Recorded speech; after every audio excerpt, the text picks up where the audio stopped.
The headlines say AI is the future. People in mid-career hear something else. They hear, we can do more with fewer staff, and start watching their inbox in fear. That split is what this video is really about. Your feed talks about record earnings, sold-out AI chips, and smiling CEOs saying this will unlock productivity. On the surface, it sounds like progress. Now think about how people in their 30s, 40s, and 50s talk when no one is recording. They trade stories about surprise layoffs, frozen promotions, and teams that never get fully replaced. They see an email from HR and feel their stomach drop before they even click it. If the job market is so strong, why do so many people feel one message away from losing everything? Hold that question while we pull the numbers apart.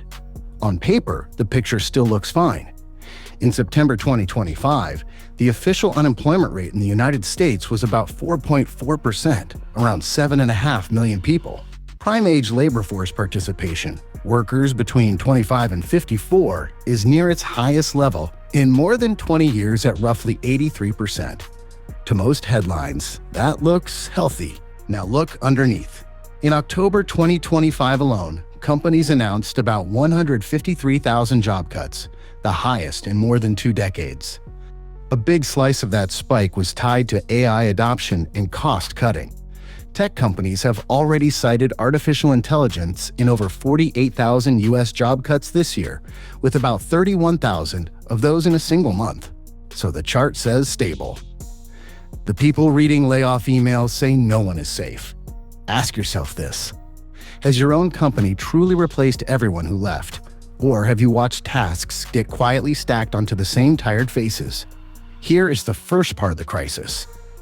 AI gives executives cover to thin out teams while the headline numbers still look respectable. Big reports talk about AI like a miracle. One Goldman Sachs study says generative AI could lift global output by around 7% and raise productivity growth in rich countries by about 1.5 percentage points over a decade. A newer forecast from the same group says AI could boost labor productivity in advanced economies by around 15% once fully adopted. The International Monetary Fund warns that in advanced economies, about 60% of jobs are exposed to AI. For roughly half of those exposed roles, AI is likely to lower demand for human work, push wages down, or even erase jobs completely. If you run a company, that sounds like a chance to do more with fewer people. If you are a mid-career worker who already lived through hiring freezes and extra duties, it sounds like we can live without you. Since AI tools showed up at your job, has your workload gone down, or did your boss simply expect more from you in the same hours? Be honest in the comments. The second part is burnout. Recent surveys keep landing on the same rough range.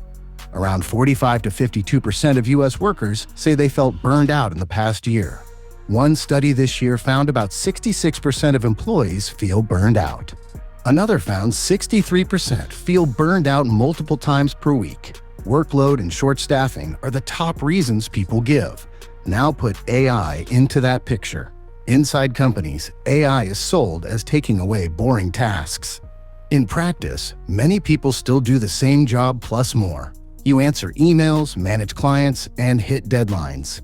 Now you also learn prompts, monitor new dashboards, rewrite work the AI did badly, and hit higher targets because software makes you look faster on a slide deck. Outside the company, AI filters resumes and screens applicants.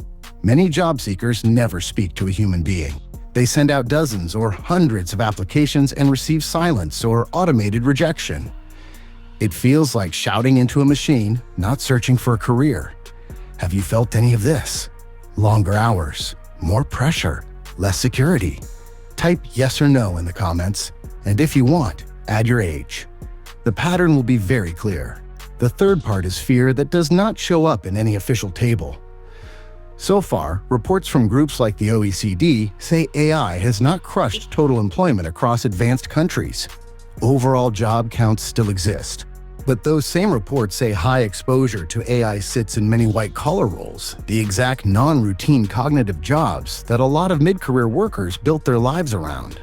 Goldman Sachs estimates that up to 300 million jobs worldwide could be lost or reshaped by AI in the coming years, and that roughly a quarter of work tasks in the US and Europe could be automated. Think about that from the point of view of someone who has been in the same field for 15 or 20 years. You did what you were told. You went to school. You learned the systems. Now a chat window drafts emails, analyzes documents, and answers questions faster than you can. You still have a login and a badge, but the quiet voice in your head says, they do not need all of us anymore. If you are between 35 and 55, have you ever caught yourself thinking, I just need 10 more safe years before they replace me? If that thought sounded familiar, you are not alone. The fourth part is the quality of the jobs that remain. Labor force participation can be high while the quality of work slides. Many people now stitch together income from contract roles, gig platforms, temp work, and short-term projects. Others stay in full-time roles, but the real value of their pay falls behind rent, childcare, debt, and groceries, while their job description quietly absorbs extra tasks. AI makes this easy to justify. One person handles the human side, while software takes over research, planning, editing, and reports. In a perfect case, that frees time and leads to higher pay. In many real cases, it becomes the excuse to cut a colleague and hand you their duties without changing your paycheck. Which bucket do you feel closer to right now? Stable and valued, stretched and tired, or scared and waiting? Pick one word and drop it below. Then scroll through the answers. You will see how many people sit in the same place. The final part is who carries the risk. Top-level reports love to talk in averages. Average growth, average productivity, average unemployment. But the pain is not average. It lands hardest on people with the least slack. Older workers who cannot afford a long gap.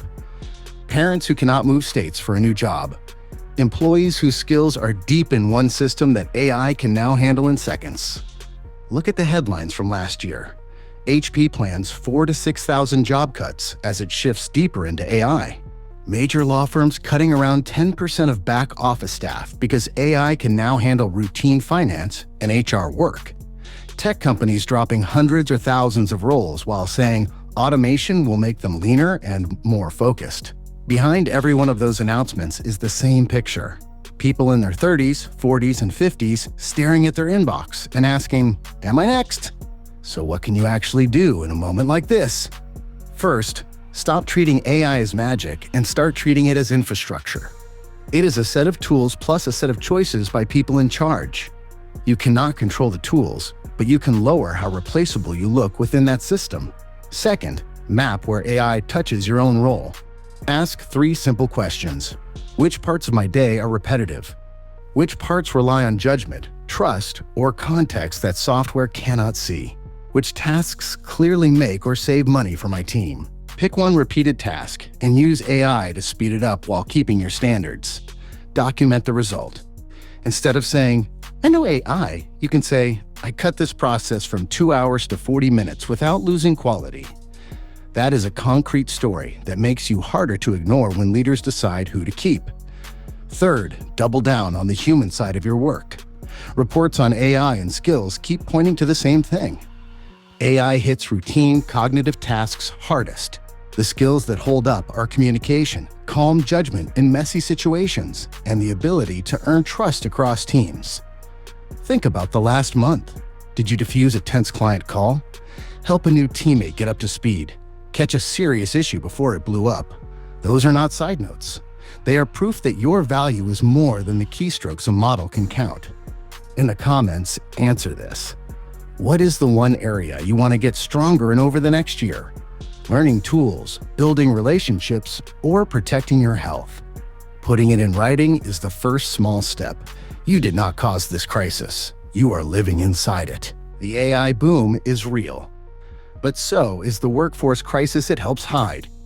If you feel squeezed, burned out, or one email away from disaster, you are not imagining it. You are feeling the pressure behind all those smooth charts and cheerful keynotes. If this video helped you put words to that feeling, tap like. Share it with one friend who keeps saying they feel one HR email away from losing everything. And if you are tired of being told everything is fine just because the averages look good, hit subscribe. This channel is for people who want clear talk about money, jobs, and technology before the wave hits them, not after.